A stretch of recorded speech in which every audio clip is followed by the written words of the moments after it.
I mean, two Englishmen talking shit. That's what we're good at, right?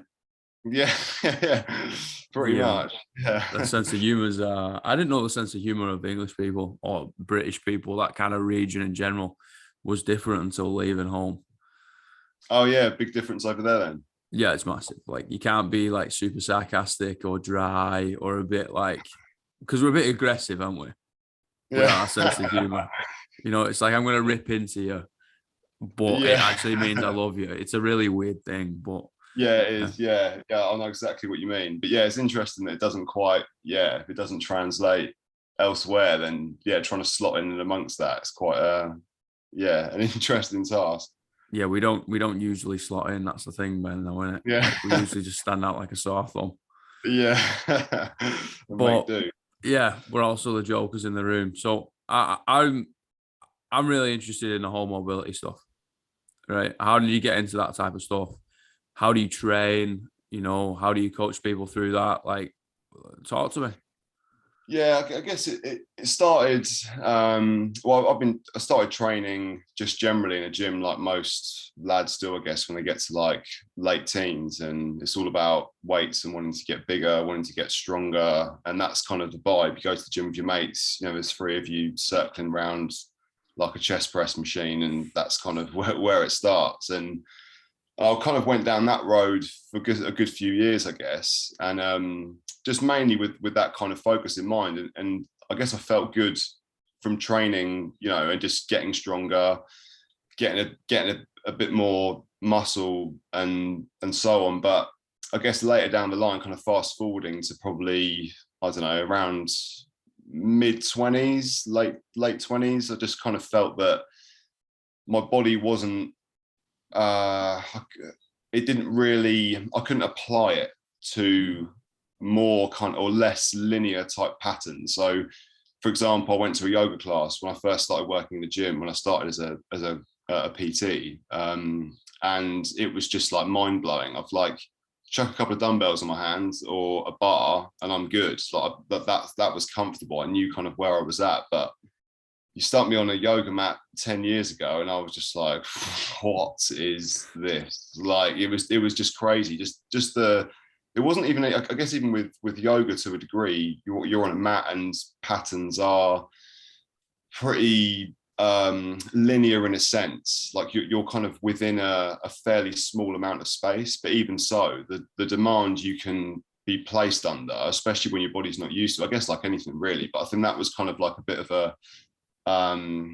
like a light bulb moment for me of just like, well, I've got a body that I feel I can use it in a particular way, but it is very particular. There's no real kind of like versatility, and it wasn't really, yeah, it was that kind of sent me, well, I don't know, just kind of opened my eyes a bit more to thinking about, right, I've got a body that I need it to last a long time. How can I kind of make it or help make it do that? So I kind of from that point on was just trying to, you know, do things in more of kind of like, I'll use inverted commas, but like a functional way. So just in trying to apply, still using load and still wanting to be strong, but just trying to make things a little bit more three-dimensional and not so kind of one-dimensional in terms of like pushing and pulling patterns, and, you know, just for the sake of, I don't know, being strong in those planes. So I guess probably between that sort of that moment and coming across different things like calisthenics and Ido Portal, in the way that I guess he approaches movement, those kind of things just sparked up a lot of interest in me. And I just thought, well, he's a person and I am, so if he can do that, I'm interested. I want to dig into that. And so I kind of went on a bit of a rabbit hole of just going to people's workshops in London, finding stuff kind of online, testing things out myself. But I mean, before that, I was kind of just started out just, you know, you just find something that looks cool. You think, oh yeah, cool, I'll try that. I'll chuck that into my next session, or, you know, and there wasn't really any necessary direction with it. It was just I wanted to do stuff that wasn't kind of what I was already doing, if that makes sense. Mm.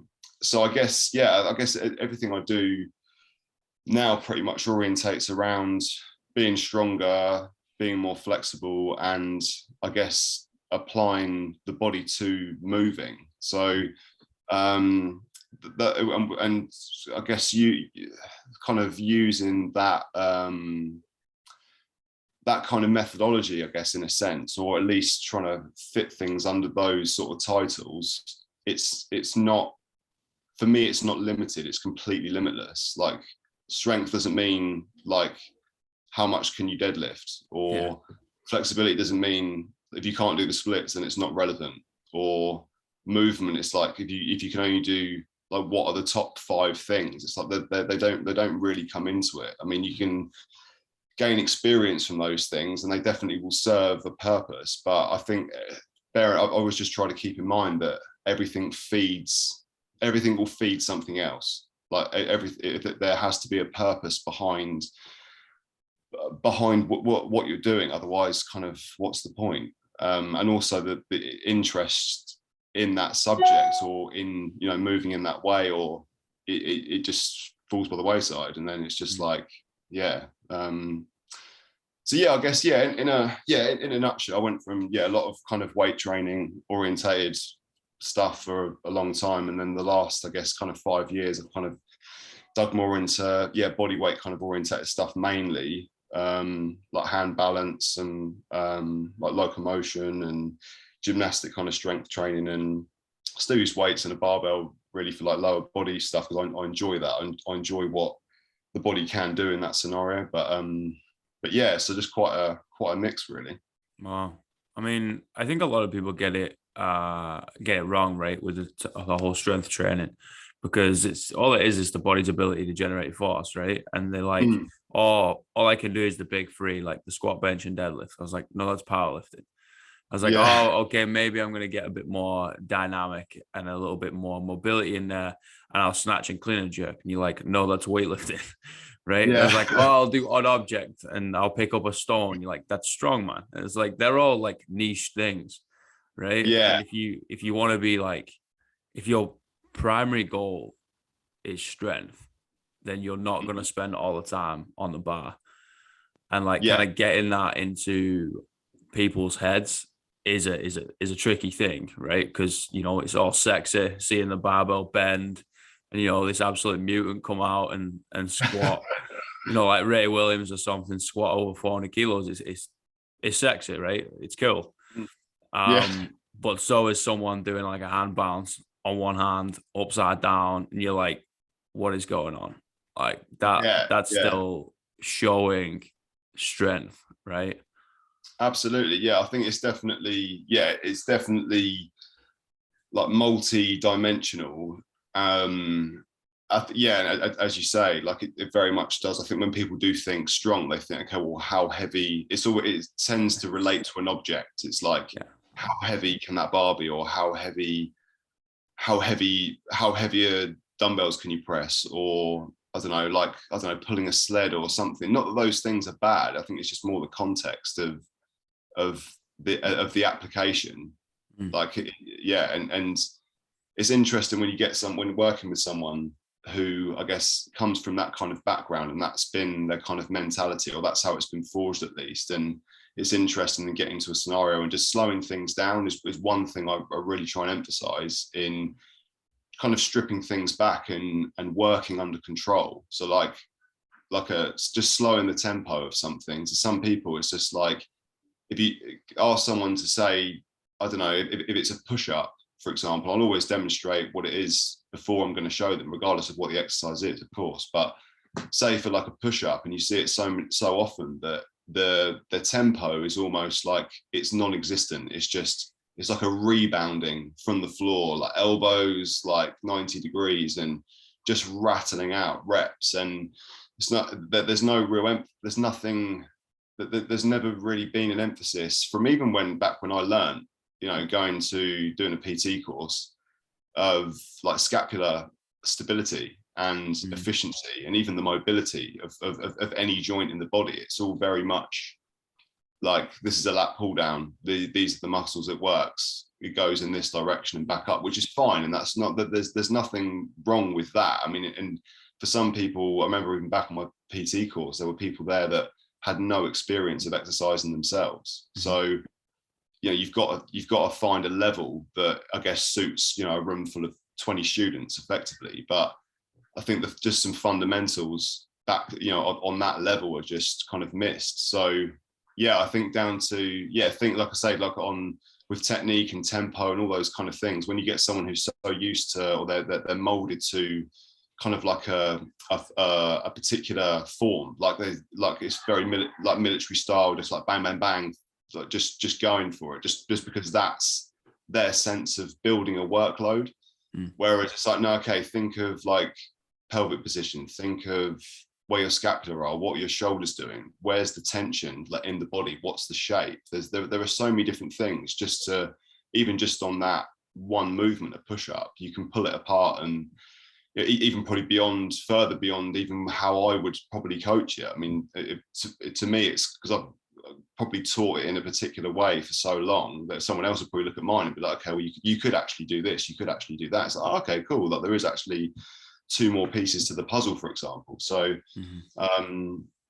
so yeah, like I say, it's interesting getting someone from that kind of like strength mentality, kind of even a background, and then putting them into a scenario of just like think like, how aware are you of your scapula in, say, a pulling motion? And it's just kind of like, oh, I don't know, it's an arm exercise, isn't it? It's like, yeah, there is an essence of that, but yeah, it's just, I guess that maybe just the model's it's quite visual, isn't it? When you see someone working out in a gym, you think, oh yeah, I saw that guy doing that exercise, so I thought I'd chuck it into my routine. And it's just, that's maybe how a lot of workouts and programs and so on have developed, of just doing what other people do, like, yeah, copy and do, right? Yeah, exactly. Yeah. Yeah, the crazy thing for me is people's lack of body awareness. Like they don't actually know what their body's doing. And if you're like Alex, close your eyes and raise your arm above your head. Like they will raise it up, but it will not end above their head. It'll be something crazy. It'll be like a 45-degree angle, right? And I'm going in an extreme example, but people just don't know, one, what their body can do, two, how to do it, and three, how is it supposed to feel? So it's like, oh, did you feel that? I was like, well, I feel something. You're like, okay, great, give me something here, right? Let me work with something. You know, you got to help me help you type stuff. So it's like it's our job, right, to like dissect those pieces of the puzzle, jumble it all back up, and then realign it in a way that makes sense. Because everybody's got a jigsaw piece, right? Everyone's got an entire jigsaw, but we've like jammed them together with like ibuprofen, right? A 9 to 5 job. They're all like the other way around. And it's like, oh, okay, shit. Right. We have to break all this, align it, and be like, this is how you do it. So then you don't have to be completely dependent on us. Right. Yeah. And then go out and get out into the real world type stuff, leave the nest.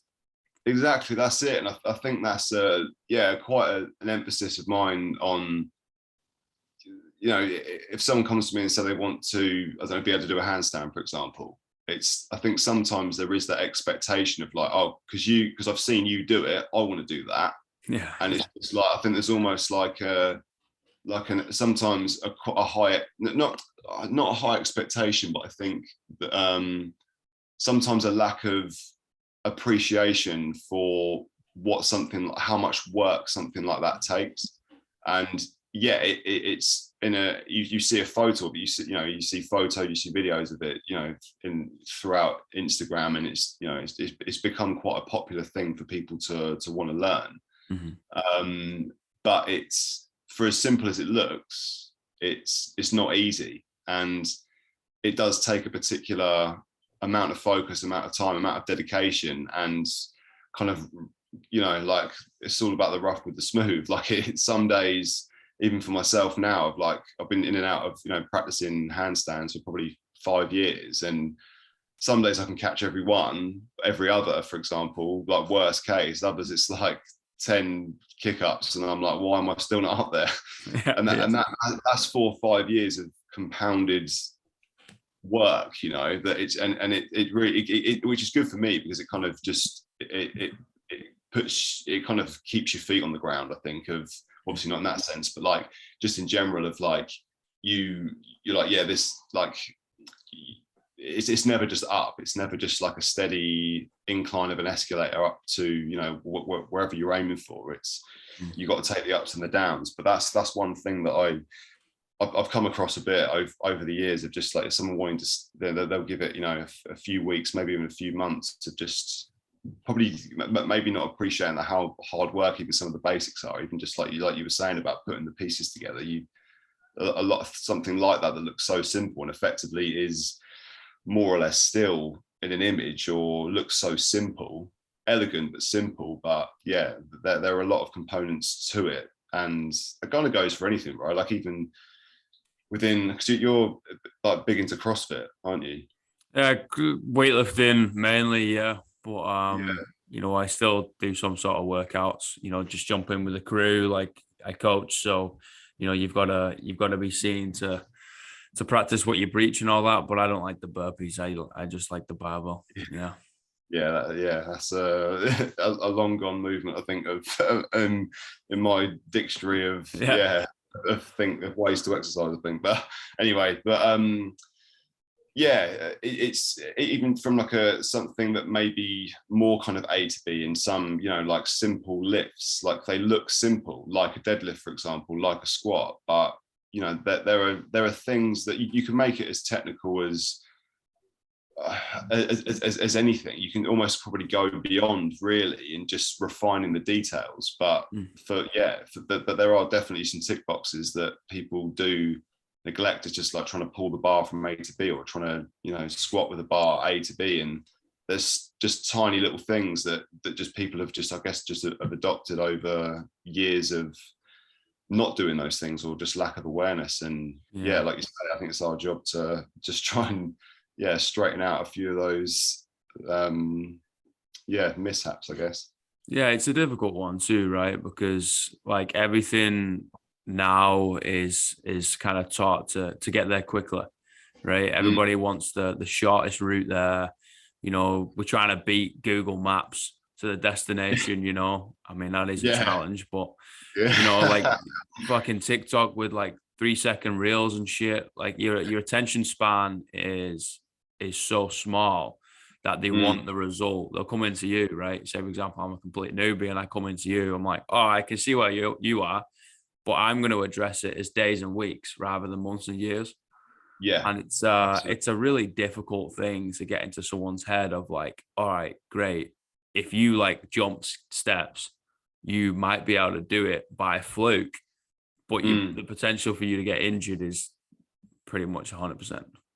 Yeah, exactly that. Yeah, I think that, I'll have this conversation with clients probably on the weekly of just, take things as like months and years. Like the days and weeks can almost feel like sometimes nothing's really happening, unless obviously we record it, or they record it, or they're asking questions and become more aware about where they are. But you know, it's just that compounded just chipping away. And I think like you say, we're just flooded with like 4-week ab programs and like Beachbody this, and you know, lose 2 stone in 6 weeks, and all this kind of stuff that just pops up. And you know, and it's in magazines, it's like health like supplements, like promote those kind of things. And it's just a real shame that I think that's almost like it's almost like there's a bar set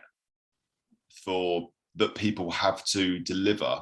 So I saw that this person's doing this for 8 weeks, so I better go in at 6 weeks, you know, to try and sell something, sell an idea, or sell a product, or a program, or whatever it is. And I think it's just it's something definitely that I've noticed within kind of health and fitness. And I think maybe it's more obvious in the way that I practice now compared to what I used to, and where I started as a PT. And you know, I think even with that title, personal trainer or PT, for me, I don't feel like I kind of fall. It's not to categorize like personal trainers on the whole, because that's not fair, and I don't know enough, or know enough people to really. It's not my place to say, but I think from where I learned from, and I think even seeing people coming through and learning personal training or learning to become a personal trainer or fitness instructor, and the information they're given may even be the same, or maybe even more watered down, so they can teach people in like more of an express way. Whereas I feel like I guess things that have taken my interest, and I think the way that my own practice myself has developed, and it's bled into the way that I coach people. That's what I'd call myself. I call myself a coach as opposed to a personal trainer now. And like I say, I don't mean that to be undermined for anyone in that field. I just feel like the health and fitness industry is kind of one thing in itself, and I feel like there are things happening within it that don't quite align with me. And yeah, I feel like by me calling myself a personal trainer, I feel like I'm still kind of like being plucked from that field, and there's no hierarchy or anything like that. It's just different. For me, it's just I feel like I can't even label the industry. It's like I feel like I'm in something else, but it's the same, if that kind of makes sense. Yeah, man, I feel exactly the same. Like I agree with you 100% of the way. And I think PT is like a rite of passage, right? You kind of, you got to get that certificate, diploma, whatever the fuck you do. You get that insurance, you get reps qualified or whatever the government body is, like SIMSPA or something now, back home. But like, I think it's like your driver's license, right? You actually start learning once you got the license. So with PT, you actually start learning when you're on the dance floor, figuring it out, seeing bodies move. Someone comes to you and be like, oh, well, I had cancer 5 years ago. I can't squat. I can't move my shoulder, but I want to lose weight, or I want to get strong, or something like that, right? Comes at you with an absolute train wreck, and you're like, oh, fuck, what the hell do I do, right?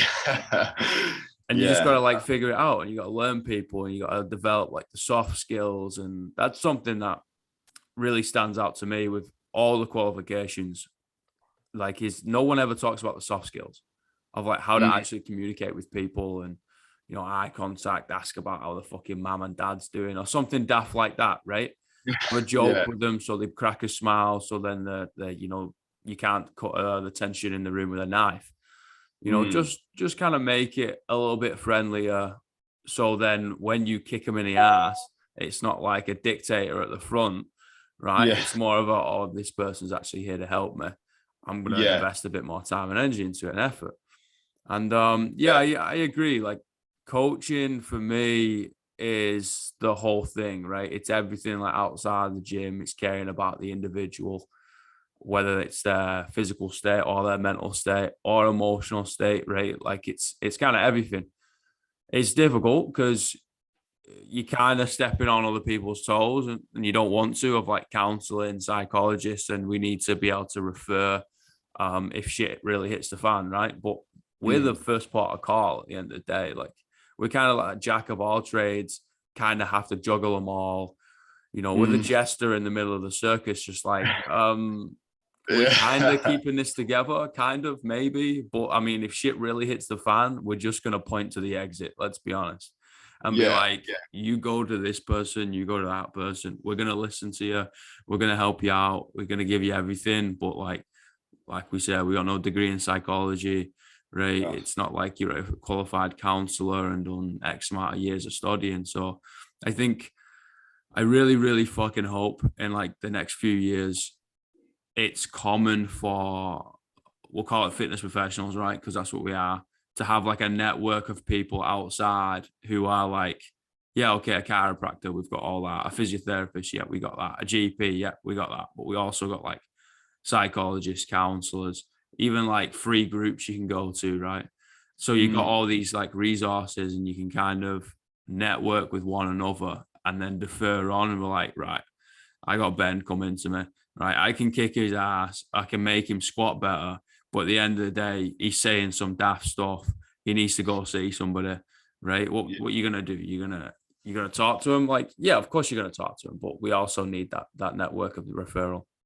Yeah, I think so, and I think that's it can be a very I think there could be a very powerful thing within just being open, being open with people, and I think just learning to ask the right questions, and not poking too much if you feel something's off. It's sometimes it is quite easy, when you're tearing around and you've got like 6, 7, 8 sessions on, and it's like you get to one, you've rushed to one, and they're like 10, 15 minutes late, you haven't heard anything from them. But it's like in your own head, you're just kind of like, oh man, I wish they could have just like messaged me. Should I call them? Should I not? Or should I assume we're off, or whatever? And you're just kind of running over scenarios and scenarios. But at the end of the day, that person might have some real shit going on. And I think sometimes you just have to just rein it in and just be, just ask soft questions, like just be, like, how's your week been? And just see if that opens up anything that they actually want to talk about, rather than just being like, fucking hell, you look stressed. What's happened to you today? Do you know what I mean? And that's the last thing they need, So I think I think being intuitive in those kind of with people, and just kind of stepping slowly, and just being considerate about this kind of things you're going, the information you want to kind of get from them, just even if it's just a hint of, just to give them, okay, he is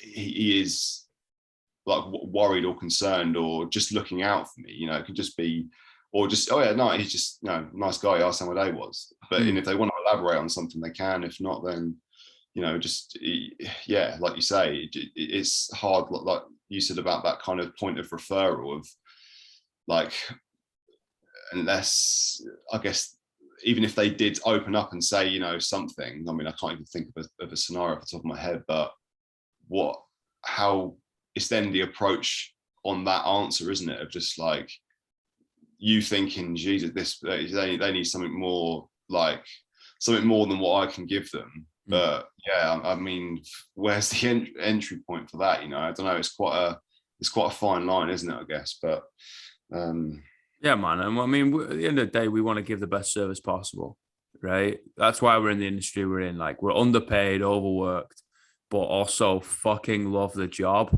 right? You've got to be slightly deranged to be a coach.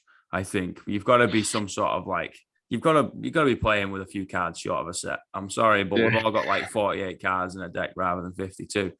Yeah. But like, at the end of the day, if like giving you the best service possible is opening a door for you to go see somebody else, then you're going to have to swallow that pill, and you're going to have to do it.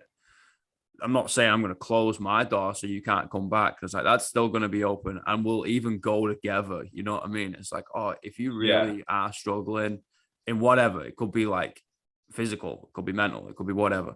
Like, we can go together if you need to. We'll go on weekend, we'll grab a coffee and then go see somebody, or the other way around. And it's it's just learning your people, man.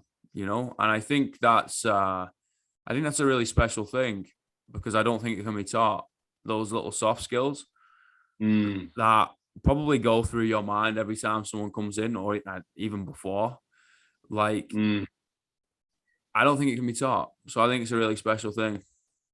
Yeah, absolutely. Yeah, and it is one of those things that you do have to kind of park your own kind of goings on and situations, sometimes, and just you just have to just take a step back and just think like, okay, rather than this person's doing my head in, they're late. Like, you just have, unless you kind of dig a little bit to try and develop an understanding of that, you're just going to remain frustrated. And even if you do ask, oh, how's your week going, and they might just be, good, and that might be it. Like, okay, cool, that's fine. Okay. Okay, let's crack on with warm up exercise number 1, and you just, and that it is what it is. And when they're ready, or even if they're ready, then maybe they'll talk. But yes, I think, like you say, you can just be be professional and just try and just do the best in not in letting them know that you're there for whatever, you know, and that's like I said about being a coach, like you yeah, like as the points you've highlighted, like it is a very rounded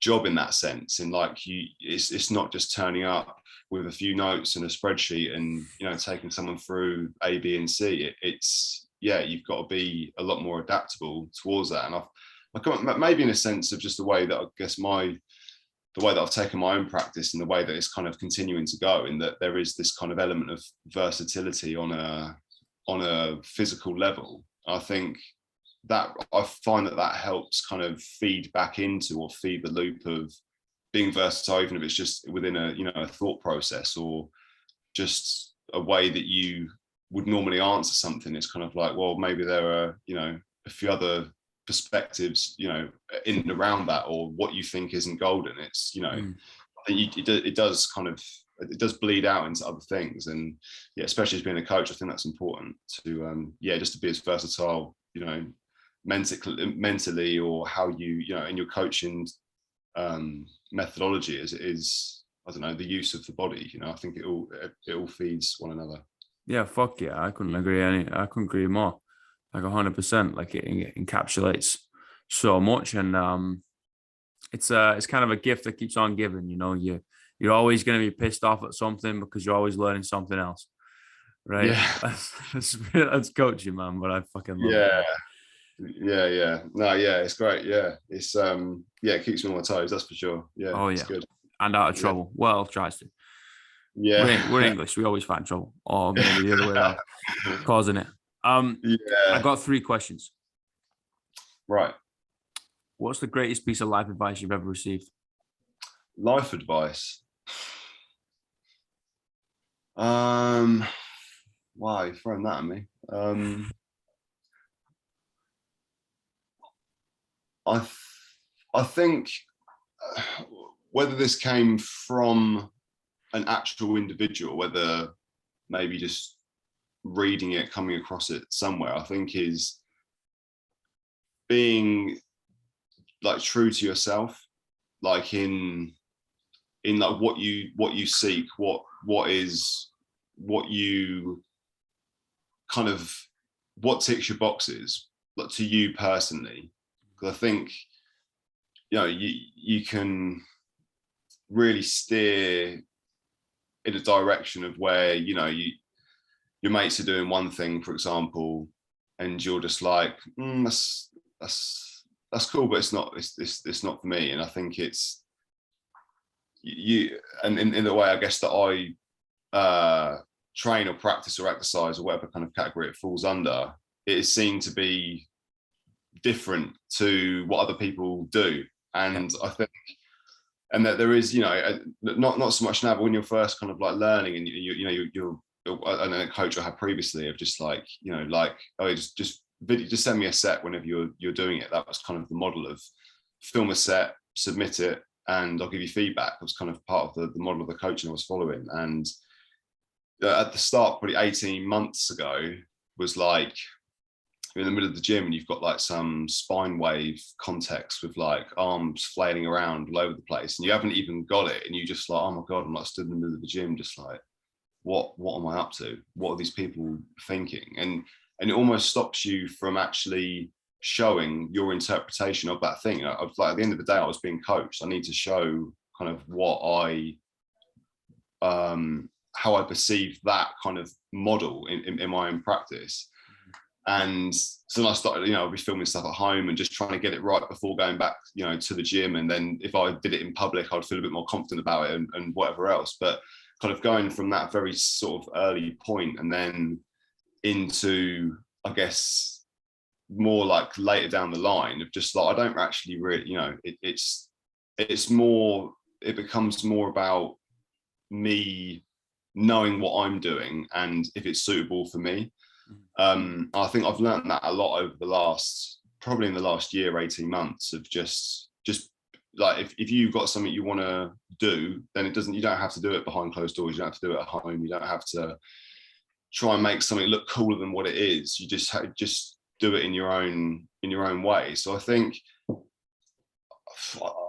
starting out being a coach and being a PT, and as you said earlier on, of like it gives you that kind of that pass to get out there and develop yourself and develop a method. And I think when I first kind of stepped into a gym scenario, it was very much just like in the deep end. You're kind of just thinking about, oh, what if this person doesn't think I know enough, or what if this person doesn't get on with me, and this, that, and the other. And